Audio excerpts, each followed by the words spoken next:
Sa binyag ng anak ni na Eileen at Jack, ay dumalo pa sina Mariel at Liam bilang isa sa mga ninong at ninang ni Adrian. Dumating rin sina Lemuel at Colton, nakasakasama na naman ng exclusively dating niyang si Leilani Fernandez, na isang freelancer na model pero branch owner din ng isang kilala pizza house sa bansa. Saglitan nagkumustahan sila sa simbahan, pero pagkatapos ng binyag ay nagpaalam na rin ang magkasintahan na mauuna ng bumiyahe pa Manila. Nasa highway na sila na makatanggap ng tawag si Liam. Tiningnan ni Mariel ang caller dahil sa nagmamaneho si Liam. Dixon Montebellano ang tumatawag, love. Aniya kay Liam na babilisan na pasuyap sa kanya. Itinabi agad ni Liam ang sasakyan sa gilid ng kalsada. Sagutin ko lang ang tawag, importante kasi ito. Saad ni Liam na nagmuster pa na lalabas siya ng sasakyan. Tumango naman ang dalaga. Lumayo pa si Liam ng bahagya sa kotse nila na iniisip na lang ni Mariel na baka confidential ang pinag-uusapan nila ni Liam, kaya hindi niya dapat marinig yun. Nagkibit-balikat na lang siya at nagbukas na lang ng cellphone at tiningnan ang mga bagong pictures sa gallery ng phone niya. Habang si Liam ay seryosong nakikipagbalitaan kay Dixon, ay tinatanaw pa rin niya ang nobya sa sakyan. Ang huling binigay na impormasyon sa kanya ni Dixon ay ang napag-alaman niyang wala na sa bansa si Jerome, kaya medyo napanatag ang loob niya ng ilang linggo na hindi niya kasakasama si Mariel. Pero hindi rin siya nagpabaya, kaya kumuha pa rin siya na magbabantay para sa dalaga. Nalaman niya na may mga illegal na gawain si Jerome Mendoza. Nagpapabenta to na marijuana sa bayan nito at nakikipagtransaksyon sa mga big time na sindikato. Dahil sa nasimula na ni Dixon ang pangangalap ng impormasyon bilang pulis, ay nilalaman pa nito ang pag-iimbestiga kay Jerome. At nang mabatid nga ni Liam ang lahat ng yon, ay mas nakaramdam siya ng takot para sa nobya. Kaya nga kinunsyaba niyang enough na pilitin si Mariel na manirahan muli sa bahay nila. At ngayon nga'y kakasabi lang ni Dixon kay Liam na nakabalik na ng bansa si Jerome, kaya pinaalalahanan siya nito na magdoble ingat. Pagkatapos ng pag-uusap nila, ay bumalik na siya sa loob ng kotse at sinuyapan ang nobya na nakatulog na pala. Matagal na pinakatitigan ni Liam si Mariel na mahimbing na natutulog. Lumukwang siya sa likod ng kotse at inabot ang kanyang jacket roon at ipinatong sa katawan ni Mariel na hindi man lang nagising. Hinihinaan pa niyang air conditioner ng kanyang sasakyan at ipinagpatuloy ng pagmamaneho pabalik na Manila. Nagising si Mariel na nasa Manila na sila ni Liam at napansin niyang nasa way sila patungo sa subdivision kung saan ang mansyon ng mga Moran. Kaya napatingin siya kay Liam na hindi na siya hinihintay na makapagtanong pa dahil inunahan na siya ni Liam na magsalita. Gabi na, inaasahan tayo ni Mami na makakasabay ng dinner sa kanya.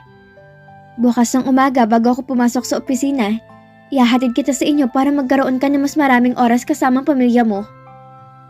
Ani ni Liam sa kanya na tinanguan na lang niya ito. Sinalubong sila ni Donna na kasama sina Grace at Joycelyn sa entrance ng bahay.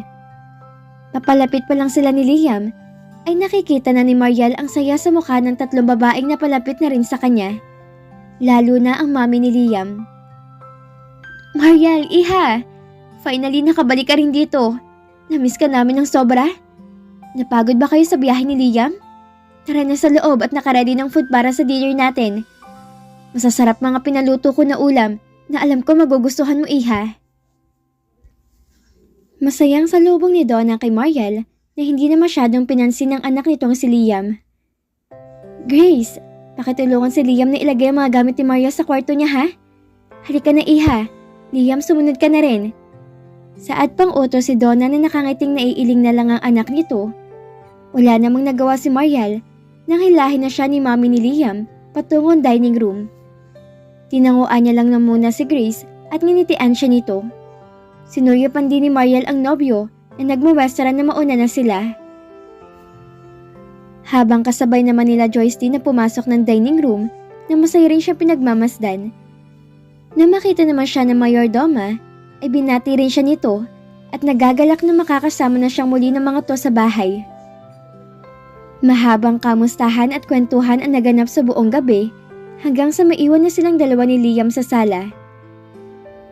Malalim na ang gabi, magpahinga ka na't bukas ng umaga'y pupunta ka pa sa inyo upang makita at makamusta ang lolo't lola mo. Ani ni Liam kay Mariel. Magpahinga ka na rin. Sigurado naman akong napagod ka ngayong araw. Saad naman ni Mariel sa nobyo. Inakbayan siya ni Liam at iginiya siyang palakad patungo sa pinto ng kwarto niya. Sige na, pumasok ka na. Pakalak na rin ang pinto mo, baka hindi ko mapigilan ang sarili ko. Magulat ka na lang na nasa tabi mo na pala ako natutulog. Aneng biro ni Liam, pero may halong katotohanan sa isip niya. Napangiti naman si Mariel sa sinambit ni Liam. Ay, nananakot ka ba o naglalandi? Birong sa adi niya sa nobyo. Both, pero mas lamang ang panglalandi. Love, pabulong na ani ni Liam na itinapit pa ang bibig sa tenga ng dalaga na ikinapag-init na katawan ng dalaga. Kaya agad ibinukas ni Mariel ang pintuan ng silid niya na nasasandalan niya. Pasok na ko. Good night, love. I love you. Sweet dreams. Akmang isasara na ni Mariel ang pinto nang iharang ni Liam ang kamay. Bakit? Pagtataka ni Mariel. Wala pa akong good night kiss eh. Wika ni Liam. Mabilis na napahampas ni Mariel ang isang braso nito. Nawili ka ha? Angal ni Mariel, pero natatawa naman sa ginagawang paglalambing sa kanya ni Liam. Numuso si Liam sa harapan ng mukha ni Mariel, kaya walang nagawa ang dalaga kundi bigyan ng halik ang nobyo. Masarap na naman ang tulog ko nito mamaya. Sige na, pasok ka na. I love you. Ani pang muli ni Liam, kaya isinara na nga ni Mariel ang pinto ng kwarto niya. Nasa tapat lang si Mariel ng likod ng pintuan at niyakap ang sariling kinikilig pa. Umalis lang siya sa may pinto nang marinig niyang nagsara na rin ang pintuan ng nobya. Nakatapat lang din ang silid niya ang silid ni Liam. Kinaumagahan ay maagang bumangon si Mariel dahil sa isasabay lang siya ni Liam papunta sa bahay niya. Ayaw niyang maging dahilan para malate sa pagpasok sa kumpanya ang nobyo nito. Good morning! Ang aga mong bumangon, iha. Excited kang umuwi sa inyo? Bati sa kanya ni Donna na makitang papasok si Mariel ng sala. Good morning din po. Excited po talaga ako, Mommy. Hindi po ba nagigising si Liam? Saad ni Mariel na ikinangiti ng ina ni Liam. Masyado pang maaga, Mariel. Pero palagi ko gising na rin ang anak ko. Baka nag-aasikaso na rin yon? Tumango si Mariel at tumabi ng pagkakaupo kay Donna. Mommy, okay lang po ba talaga sa inyo na dito ako magstay? Samantalang anak niyo ay titira sa kondo. Nahihiya niyang tanong sa ginang. Iniisip mo pala yun, Mariel? Napag-usapan na natin kagabi ang desisyon ni Liam. Nire-respeto ka ng panganay ko, kaya niya naisip ang bagay na yon. Mas mapapanatag ang anak ko kung nandito ka, iha. At oo naman, okay lang talaga sa akin. Wala kang dapat na alalahanin sa part na yon. Dahil mahal ka ng anak ko at mahalaga ka rin naman sa akin. Tandaan mo yan, iha, ha? Thank you po, Mommy. Nakangiti niyang wika. Mabuti pa, katukin mo na kayang pinto ni Liam. Hindi na kailangan, narito na ako. Good morning, Mom. Good morning, love. Bati ni Liam sa dalawang babaeng mahalaga sa buhay niya. Good morning. Sabay na bati naman nila Mariel at Donna kay Liam na ikinangisi nilang pareho. Mag-breakfast na tayo para maaga kayo makaalis. Joycelyn, pakihayin ng almusal sa lamesa. Utos pa ni Donna.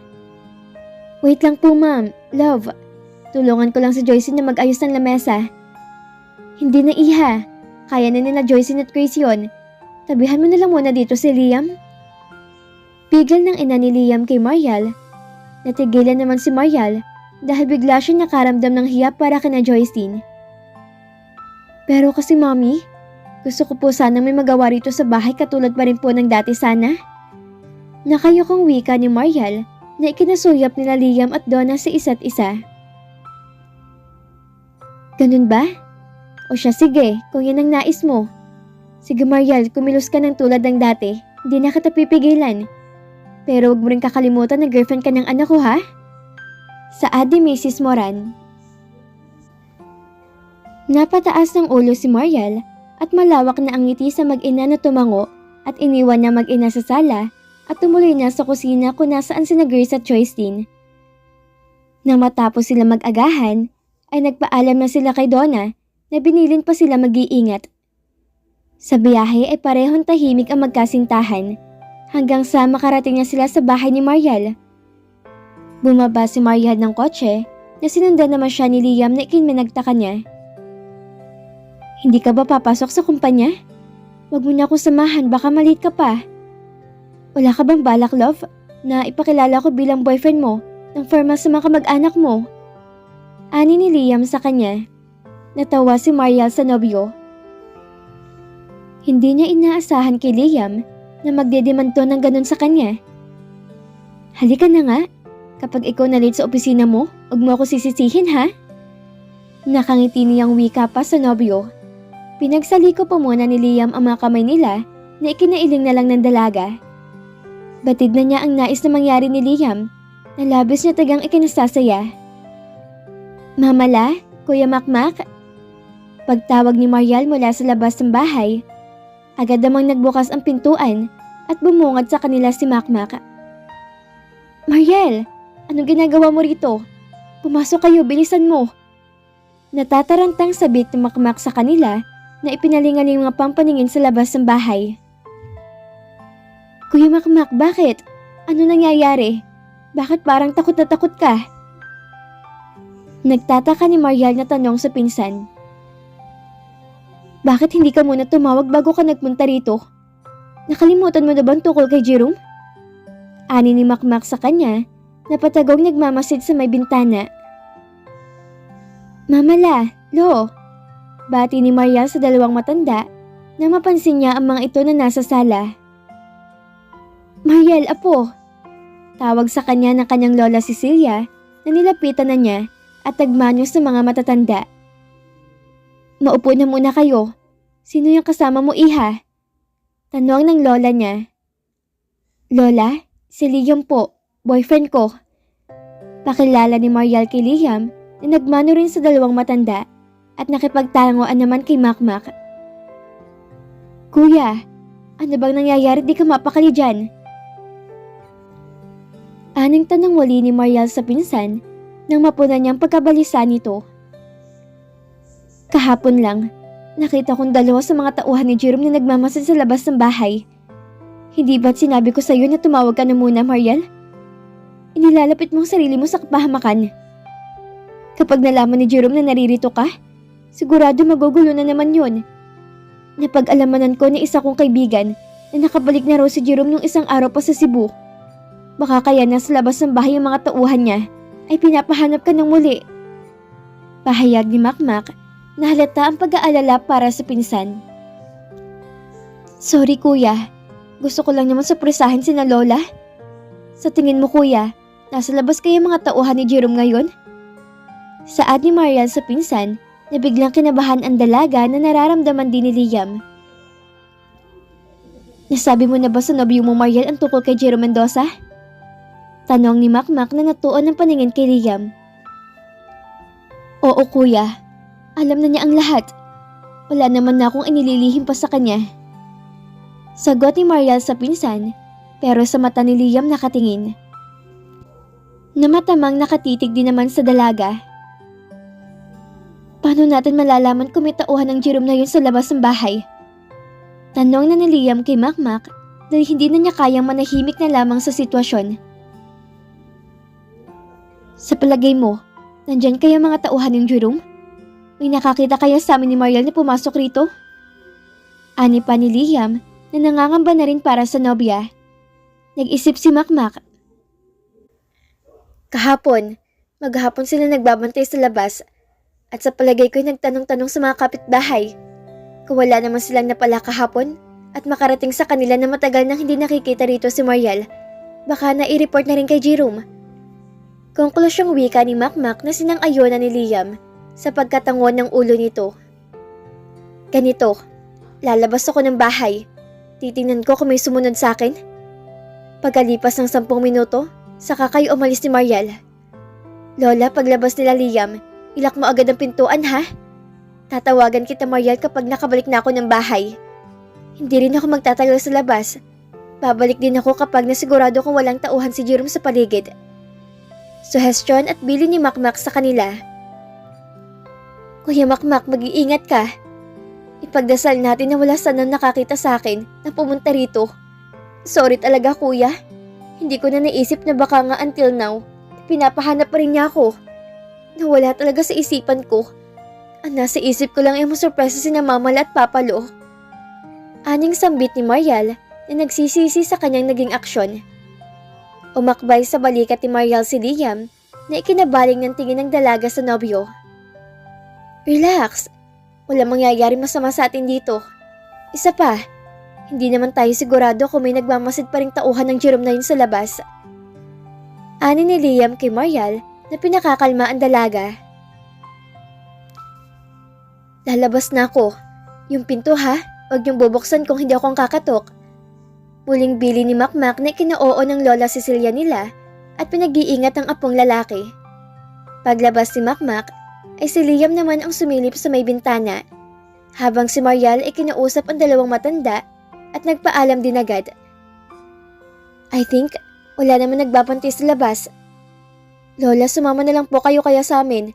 Tawagan na lang natin si Makmak na isinama namin kayo. Suhestyon ni Liam sa matanda na umiling naman. Hindi na, dito na lamang kami. Safe naman kami rito sa bahay. Hindi rin namin may iwan ng apo naming si Makmak. Matanda na kami ni Ronaldo. Hinihintay na lang namin kung kailan kami babawian ng buhay ng nasa itaas mga apo. Kaya hala, sige umalis na kayo at baka may makakita pa kay Mariel rito. Liam, wag mong pababayaan ng apo namin ha. Iahabilin ko na siya sa'yo. Baka mahalin mong apo namin yan. Mariel, palagi ka mag-iingat. Niyakap ni Lola Esmeralda na mahigpit si Mariel. Makakaasa po kayo Lola. Nagagawin ko ang lahat at maprotektahan lang ang apo nyo. Aalagaan ko po siya at makamamahalin. Tara na Mariel. Lola, paglabas po namin ng apo nyo, i-double lock nyo po ang pinto tulad ng bili ni Makmak. Mauna na po kami. Sa adi Liam sa matanda.